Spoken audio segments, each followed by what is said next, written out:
Hey guys, what's up? This is Bret. Welcome to this week's Friday on the Turntable. Today is Friday, January 11th, 2013 AD.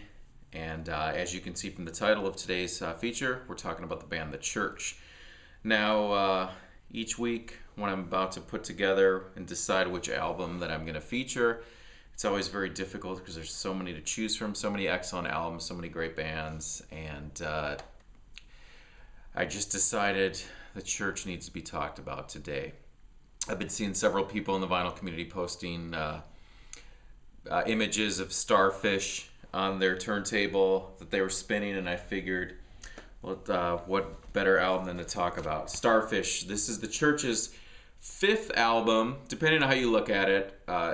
If you consider just that full-length albums that were recorded to be an album, this is their fifth, but sometimes the Remote Luxury EP from '84 is considered an album, but for the sake of my video here, we're going to be talking about this as the fifth album, which was preceded by Heyday from 1986 here, as you can see behind me. And this came out on February 16th, 1988, and it happens to be its 25th year, so in about a month, this album will be 25 years old. Can you believe it? I remember hearing Under the Milky Way on the radio back when it came out, and it's pretty mind-blowing to think that this is now 25 years old. The Church from Australia, for those of you that don't know.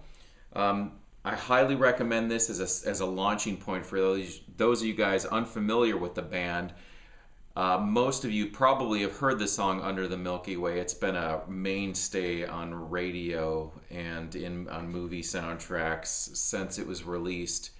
And this is definitely a great launching off point. And it's not super difficult to find on vinyl and CD. Of course, it's quite plentiful as well.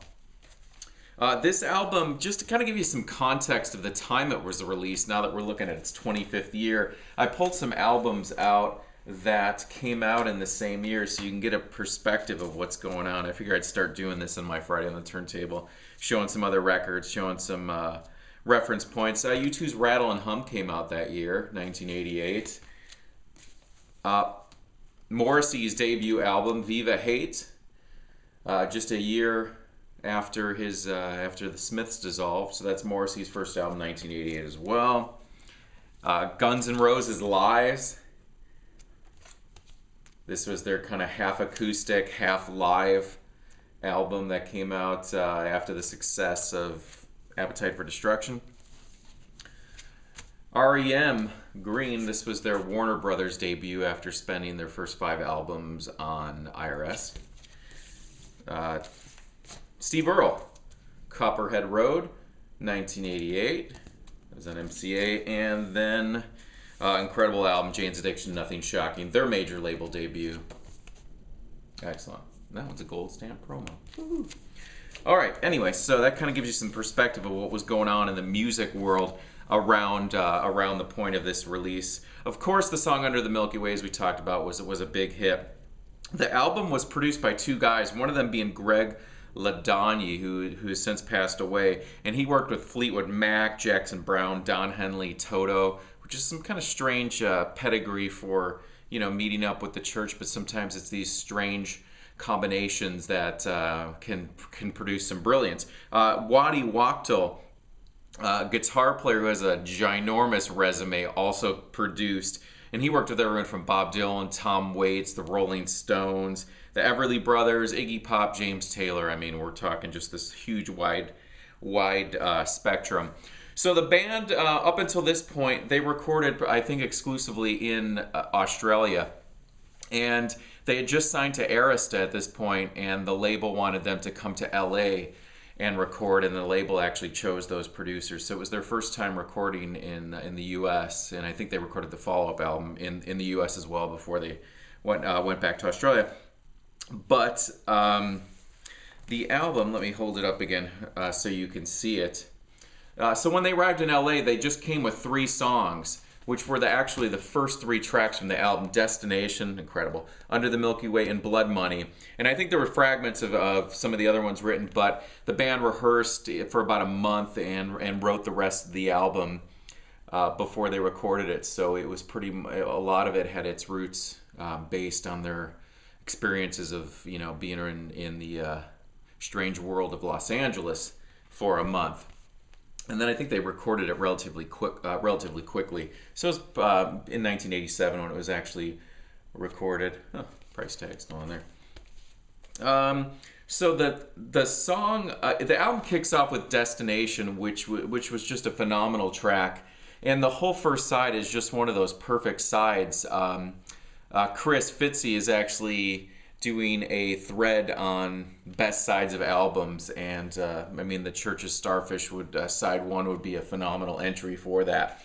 The whole first side features Steve Kilbey on vocals, the lead singer, bass player, and then side two kicks off with "Spark," which was sung by Marty Wilson Piper, one of the guitar players, and "A New Season," sung by Peter Koppes. And so that side two has a couple of the other guys, the two other guitarists on lead vocals on that one. Killer closing track, "Hotel Womb," excellent. "Reptile," just an incredible song, great bass line, great song. And this album in the U.S. had 2 singles. "Under the Milky Way," of course, I'll show you. I have the 12-inch, which looks very similar to the Starfish cover, which has the B-side, the non-album track of "Musk." And then here's the 7-inch as well, "Under the Milky Way," backed with "Musk." You can see it on the Arista label there. What's a little kind of tidbit about this is when they were recording the album, the drummer Richard Plug was having a hard time getting the feel of "Under the Milky Way," so they actually had a session drummer come in to play the track, to play the drums on "Under the Milky Way," which stayed on the album. And the guy that played it was a session drummer, and his name was Russ Kunkel. And what's kind of interesting about him is he was actually had a cameo in the movie Spinal Tap. He was one of the ill-fated drummers, Eric "Stumpy" Joe Childs. If those of you are familiar with Spinal Tap, they had some bad luck with drummers, and that guy was one of them. So kind of a little interesting tidbit there. All right, let's see what else I wanted to mention here.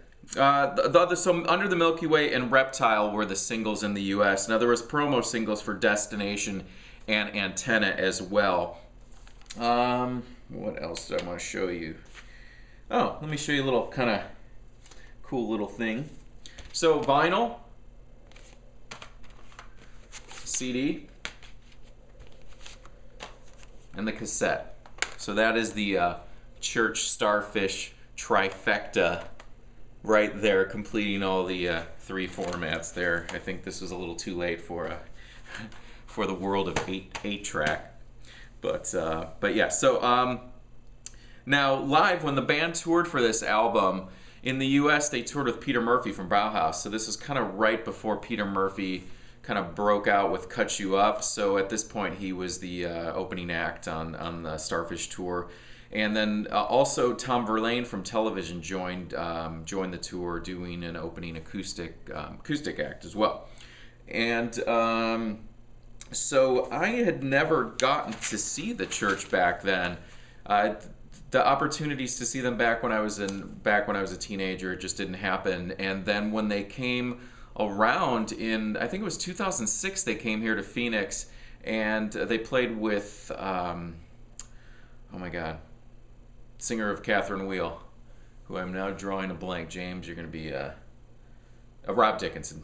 And I happened to have a show. My band Audra had a show on the same night, so I missed that opportunity. But then I found myself in Annapolis, Maryland in the summer of 2009, and I got to see the Church play on supporting their Untitled number 23 album, and it was just a phenomenal show at this little venue called the Ram's Head, where you actually had tables that you chose. You know how you normally buy seats for a concert or a standing room? Well, you could pick the table you wanted to sit at, and then they came and served dinner and drinks, and it was like a dinner theater, and it was such an incredible venue. And my girlfriend and I, we had our seats were right to the side of the stage, so it was pretty incredible. And Steve Kilbey, the singer of the Church, was just quite entertaining on stage.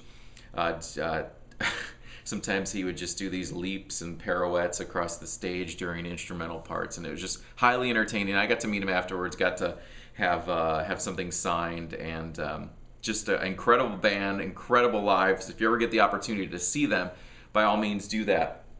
Which reminds me, I pulled this out as well. In 2010, the band celebrated their 30th anniversary, and they did an acoustic tour where they picked a song or two from each album in their career, and they played them, I think, in chronological order, and they played a show. They didn't come to Phoenix, but they did make it out to San Diego, where I have a couple really good friends who went to the show and were kind enough to send me the little EP that they were giving out at the show, as well as this just this great booklet that was put out that kind of talks individually about each album.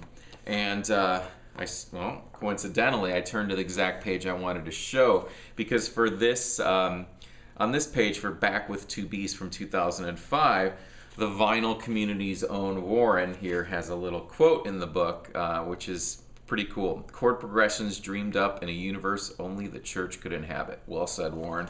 So it's funny, when I met Warren in the vinyl community and I told him about this, he said turn to a certain page, and then there it was. So that's pretty cool. So just weird kind of things like that where you don't even realize you have something connected to another person, and then there it is right in front of you.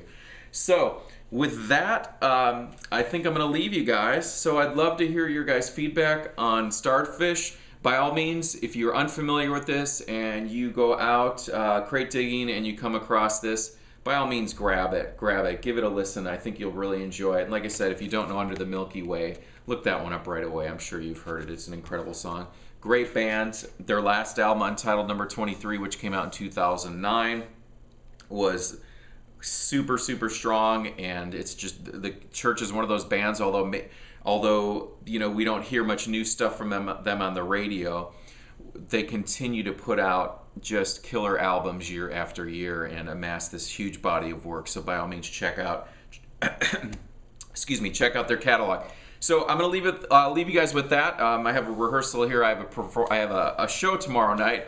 So I gotta start preparing for that, and I'm pretty excited. So I'll talk to you guys soon. Thanks for watching. Thanks for subscribing. Peace.